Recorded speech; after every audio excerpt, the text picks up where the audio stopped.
Excuse me, জি। স্কুলে আপনার in time কখন? কি আশ্চর্য, আপনি কে? আমি আপনাকে কেন কৈফিয়ত দিতে যাব? আমি কে সেটা আপনি পরে অবশ্যই জানতে পারবেন। আমাকে শুধু এতটুকু বলেন যে স্কুলে আপনার ইন টাইম কখন? আমিও তো সেটাই বলছি। আমি আপনাকে চিনি না, জানি না, আমার স্কুলের বিষয়ে আমি আপনাকে কেন কৈফিয়ত দেব? আপনি কে? আপনি তো এই স্কুলেরই টিচার, রাইট? হ্যাঁ, আমি এই স্কুলেরই টিচার। সেই জন্যই আপনাকে জিজ্ঞেস করছি। আপনি যেহেতু স্কুলের টিচার, স্কুলে আপনার ইন টাইম কখন? আচ্ছা, নিজের পোশাকের দিকে কখনো তাকিয়ে দেখেছেন? আপনি একজন সরকারি স্কুলের টিচারের থেকে কৈফিয়ত চাচ্ছেন?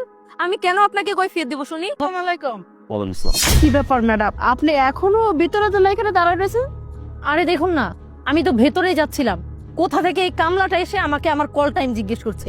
আমি নাকি ওনাকে আমার কল টাইমে কৈফিয়ত দিব? ম্যাডাম, আপনি কাকে কি বলছেন? আপনি ধারণা আছে?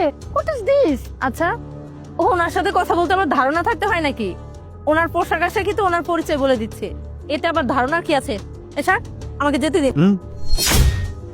আমি আপনার কাছে একটা প্রশ্নের উত্তর চাইছি। উত্তরটা না দেওয়া পর্যন্ত আপনি ভিতরে যেতে পারবেন না। আচ্ছা, আপনার প্রশ্নের উত্তর দিয়ে তারপর বুঝে আমাকে আমার স্কুলে ইন করতে হবে?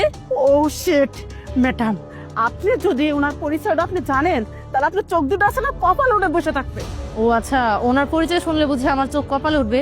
তাহলে ওনার পরিচয়টাই আগে শুনি। ম্যাডাম, উনি আমাদের বিভাগের নতুন শিক্ষা অফিসার। স্যার আসসালামু আলাইকুম। স্যার আই এম সরি, আসলে স্যার আমি আপনাকে চিনতে পারিনি। স্যার আসলে হয়েছে কি, আমি প্রতিদিন নিয়মিত সময় মতো স্কুলে আসি, আজকে শুধুমাত্র একটু লেট হয়ে গেছে। আই এম সরি স্যার, আমি আপনাকে চিনতে পারিনি। তাছাড়া আমি স্কুলের একজন ভালো শিক্ষিকা, বাচ্চাদের খুব সুন্দরভাবে পড়াই। ম্যাডাম, আপনাদের স্কুলের ইন টাইম কখন? জি স্যার, আমাদের ক্লাসটা শুরু হয় 10টার দিকে, কিন্তু আমরা 9টার মধ্যে এসে উপস্থিত থাকি। 9টায় যদি আপনাদের স্কুলে উপস্থিত থাকার কথা হয়ে থাকে, তাহলে আপনি 11টায় স্কুলে কি করছেন? স্যার আমি তো আপনাকে বললাম আমার শুধুমাত্র আজকেই লেট হয়ে গেছে। স্যার আপনার বিশ্বাস না হয় আপনি স্কুলের কোনো স্টুডেন্টকে ডেকে আমার ব্যাপারে জিজ্ঞেস করুন, আপনি রিভিউ পেয়ে যাবেন। এই যে জি স্যার, আসসালামু আলাইকুম। ওয়ালাইকুম আসসালাম। তুমি তো এই স্কুলের স্টুডেন্ট। এই খুশি, আমাদের শিক্ষা অফিসার, তুমি ওনাকে বলো না আমি তোমাদের রেগুলার নিয়মিত ক্লাস করাই, আমি তোমাদের ক্লাসের প্রতি কতটা মনোযোগী। স্যারকে একটু বলো। আপনি একটু চুপ থাকবেন, আমি শুনতেছি। উনি তোমাদের কোন সাবজেক্ট পড়ায়? ইংলিশ। ইংলিশ। উনি কেমন পড়ায় তোমাদেরকে? স্যার উনি তো স্কুলেই আসে না ঠিক মতো, মাসে 2-3 দিন ক্লাসে আসে, তা উনি আমাদের কি পড়ায় আমরা তো কিছুই বুঝতে পাই না। আমরা যখন এক্সামের আগে বলি যে ম্যাম আমাদের সিলেবাস কমপ্লিট হয় নাই, তখন উনি বলে ওনার কাছে যদি প্রাইভেট না পড়ি তাহলে উনি আমাদের ফেল করিয়ে দিবে। উনি তোমাদের কোন ক্লাস নেয়? উনি তো আমাদের বিজ্ঞান ক্লাস করায়। ওনার সম্পর্কে কিছু বলো। উনি অনেক ভালো একজন টিচার। উনি আমাদের ক্লাসে খুব ভালোভাবে পড়ায় এবং সব পড়া সুন্দরভাবে বুঝায় দেয়। আর ওনার কাছে প্রাইভেট পড়লেও কোনো অসুবিধা নাই, না পড়লেও কোনো অসুবিধা নাই। উনি আমাদের এক্সামের আগে খুব সুন্দরভাবে সিলেবাস কমপ্লিট করিয়ে দেয়। Thank you. চল। স্যার বুঝতে পারছেন না, আমি আসলে যা করেছি ভুল করে ফেলেছি। আমি আপনাকে কথা দিচ্ছি এখন থেকে আমি নিয়মিত সময় মতো স্কুলে আসবো, আর ওদের খুব সুন্দরভাবে বুঝিয়ে ক্লাস করাবো।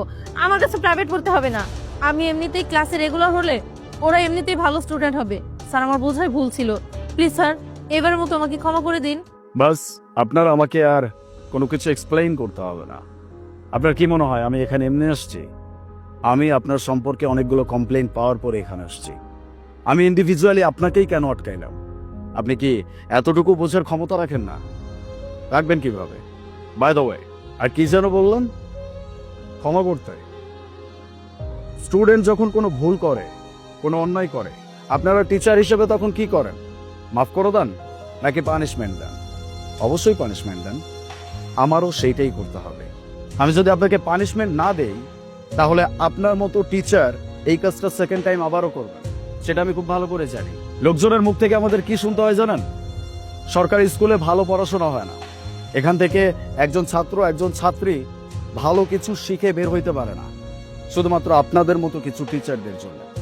এই ধারণাটা আপনাদের মতো টিচাররাই তৈরি করছে এই সমাজের জন্য। আপনাদেরকে যদি আমরা ক্ষমা করে দেই, তাহলে এই ধারণার পরিবর্তন তো অনেক দূরের কথা, এটা আরো গাঢ় হবে।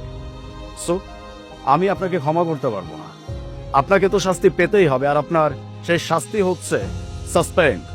আপনার আর স্কুলে আসার কোনো প্রয়োজন নাই। আপনি এক কাজ করেন, প্রাইভেট পড়ান, এটাই আপনার জন্য ভালো। Thank you madam. আপনি আপনার দায়িত্ব খুব ভালোভাবে পালন করছেন, জেনে অনেক খুশি হয়েছে। যান, ক্লাসে যান। স্যার